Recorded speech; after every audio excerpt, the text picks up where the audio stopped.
URHOBO yo na yamo yo. Obelo na yo no gbi kuko be me ogbi ne tariwo.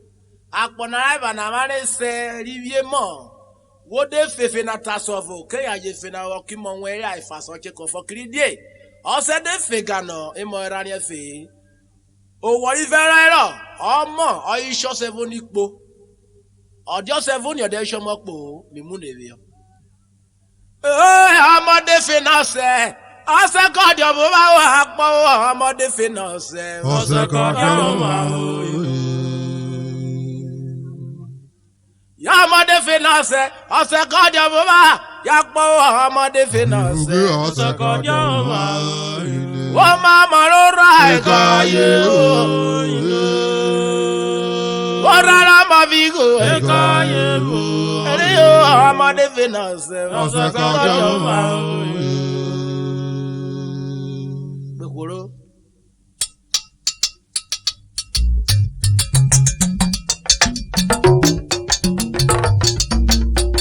Oye.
káyé náà mi lé.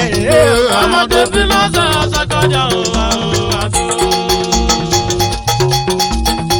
Ọmọdé fi lọ́sẹ̀ ọ̀sẹ̀ kọjá òwà òwàdó. Ọmọdé fi lọ́sẹ̀ ọ̀sẹ̀ kọjá òwà pọ̀. Ọmọdé fi lọ́sẹ̀ ọ̀sẹ̀ kọjá òwà òyìnbó. Ọmọdé fi lọ́sẹ̀ ọ̀sẹ̀ kọjá òwà òwàdó.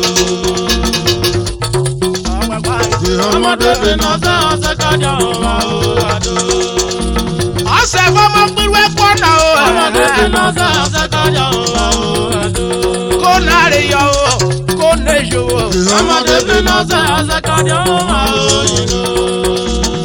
Bẹ́ẹ̀rẹ̀ ọ̀gbọ́n ní tán yẹ. Ọmọdé fi lọ́sẹ̀ ọ̀sẹ̀ kọjá òwà òwàdó. Yàtàrẹ̀ yọ ọmọ o, ẹ̀kọ́ yomi. Ọmọdé fi lọ́sẹ̀ ọ̀sẹ̀ kọjá òwà òwàdó. Ọmọdé fi lọ́sẹ̀ ọ̀sẹ̀ kọjá òwà òyìnbó. Ọmọdé fi lọ́sẹ̀ ọ̀sẹ̀ kọjá òwà pọ̀. Ọmọdé fi lọ́sẹ̀ ọ̀sẹ̀ kọjá òwà òwàdó.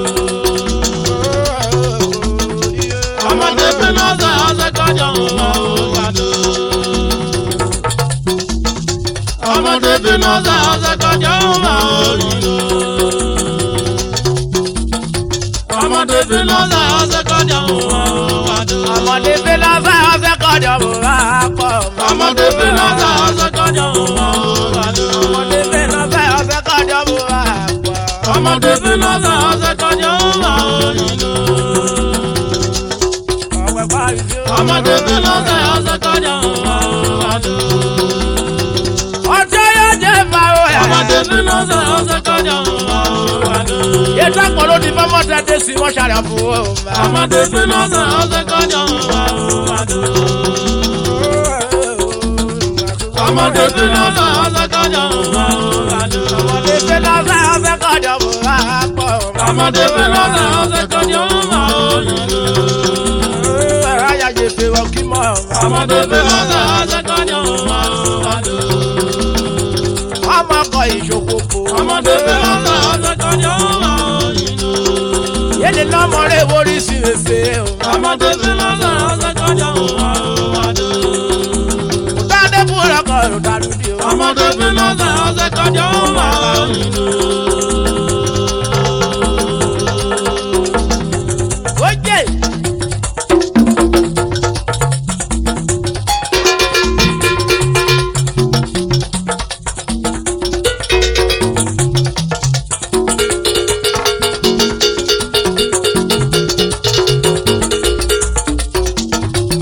Ọ̀wẹ́ pa.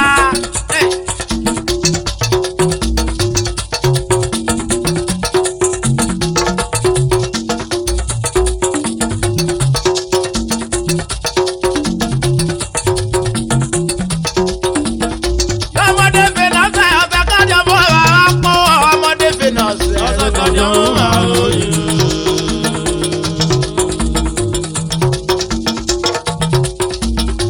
Ọmọdé fi lọ́sẹ̀ ọ̀sẹ̀ kọjá bọ̀ wá pọ̀. Ọmọdé fi lọ́sẹ̀. Ọ̀sẹ̀ kọjá òwà òyìnbó. Wọ́n máa mọ̀ lọ́rọ̀ ẹ̀kọ́ Ẹ̀ka ayé yẹn. òyìnbó. Wọ́n rárá mọ̀ bí kò Ẹ̀ka ẹ̀kọ́. ayé òyìnbó. Yíyọ ọmọdé fi lọ́sẹ̀ Ọ̀sẹ̀ kọjá òwà òyìnbó.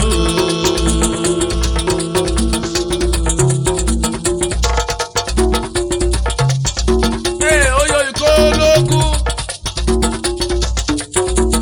Ẹ̀sà lélẹ̀ akọ́jú yorì. Ọ̀rẹ́ mi bọ́ ìsókò.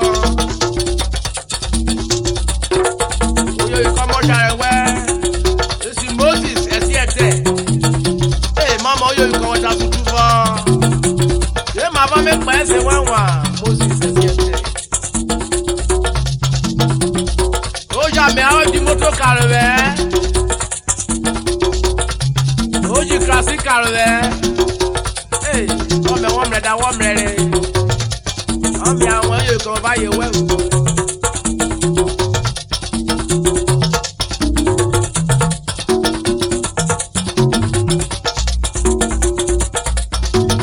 Àjàrúwọ̀ fa.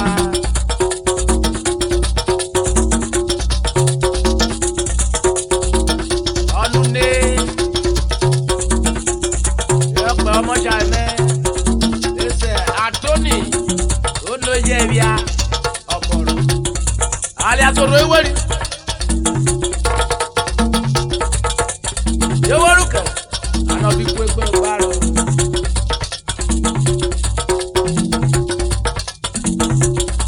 Ya ye Mrs. Vera Oboro.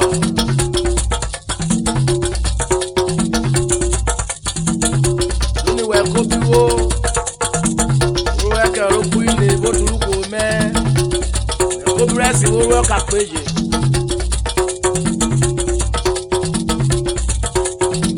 Wonu gera kare ko wo kore rowe. Wonu gera kare ko wo kore rowe. Atodo no je ya Oboro. Ode ta to du mara koko iruko. Odu so te wu yo wi wa ojo ko. Wonu gera kare ko wo kore rowe. Se adu. Wonu gera kare ko wo kore rowe. Wonu gera kare ko wo kore rowe. Atodo no je ya Oboro. Ode ta to du mara koko iruko. Odu so te wu yo wi wa ojo. Wonu gera kare ko wo kore rowe. Wonu gera kare ko wo kore rowe. Apo. Wonu gera kare ko wo kore rowe. Apo. Antonio no je ya Oboro. Ode ta to du mara koko iruko. Odu so te wu yo wi wa ojo ko. Wonu gera kare ko wo kore rowe. Apo. Si wa do. Wonu gera kare ko wo kore rowe. Ada Antonio no je ya Oboro. Kare rowe. Antonio no je ya Oboro. Ode ta to du mara koko iruko. Odu so te wu yo wi wa ojo. Wonu gera kare ko wo kore rowe. Edori akpori kono. Sodi kona ka kobore riri ko yeye. Edori akpori kono. Atoni kono ka kobore riri ko yeye. Edori akpori kono. Sodi ole je ya Oboro. Edori akpori kono. Amu ya ro akpo, amu ya URHOBO. Edori akpori kono. Edori akpori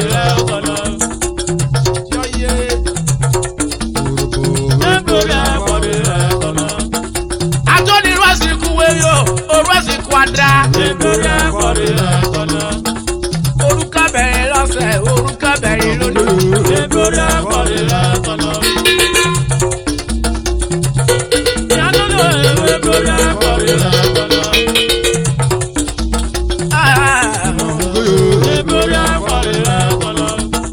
Atoni neto soto mara koko iruko.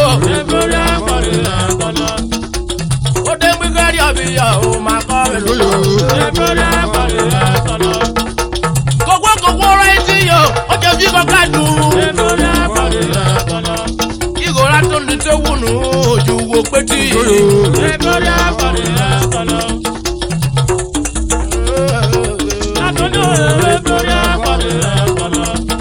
Ina ma fi gegede lo ma wa kiko. Ayi wo ri pacho eseke aye. Ika nje ka jodo. Oboro di ko ka pojo yi ko na yi flora. Oboro di ko ko iri mi ko. Hey, ode Mrs. Vera Oboro yo ke wo. Oyo ko veru wo te ro sare, be mo wo ba ran be wo bi emi yo. Oganeri oke ogure mo ko sawe, o ku yo wo. Bi aye baro garu. Oyo wi ko wo.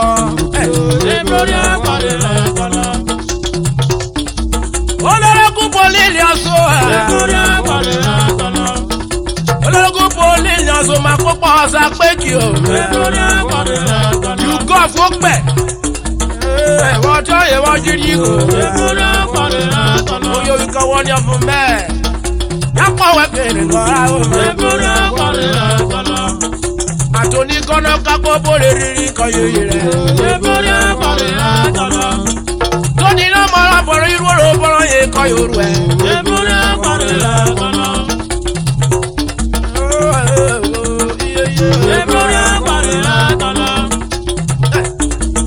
Dodo mamuna o. Orio atoni na yeruwe o. Governor of Delta State.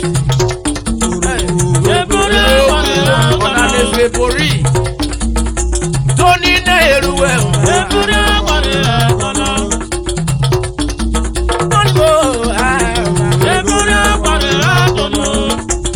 Tony Waboro, Abaroja Kokawa. Yaro Woloto Yokoya Mane Nekewe. Oyo Tony Lovia Tony. It's on here, Oboro.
The torchlight of Uye Kingdom. Uye Koma me. Well, I told you, Oboro, you go. Don't you see me? You go. Hey, hey, Mr. Godwin, I got free. Hey, me tell you, don't blow your. Alias Ulo. Uye Kawa.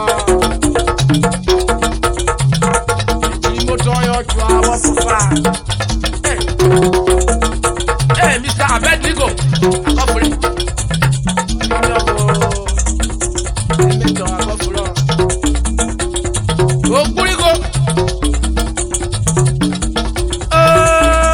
Oguri ne wa gbogbo na o.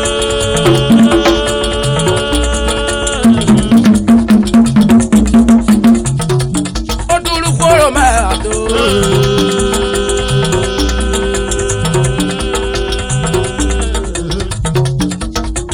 Gogo koye yo vision.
JP.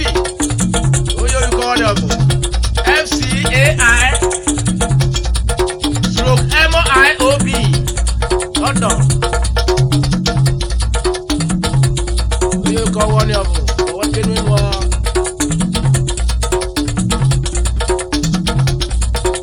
Pastor Ahaji Samsi. On the federal way of the Gese town. Alias Oboro Ganabuko. Oh, you're going up, or you pay a man. Yeah.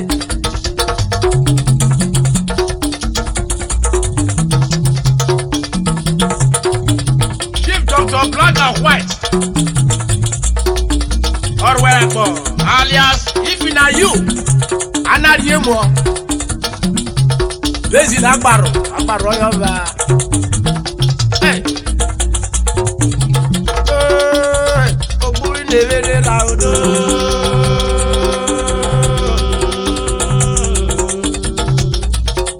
Oh, to look for my heart.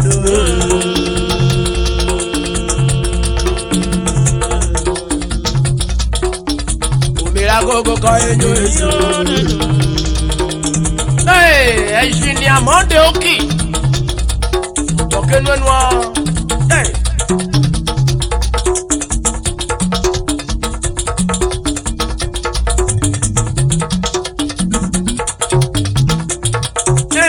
Daniel Dotier Ukoto Yogwa Studio le merere atuje gbesa me ayiwe ye 2000 no en mama rio Oyo we ko won yo Moto kusika awon gere je won je tunu Eh Victor Arigo Buy more Buy a web more. How can I make a mojo dining? You remember when?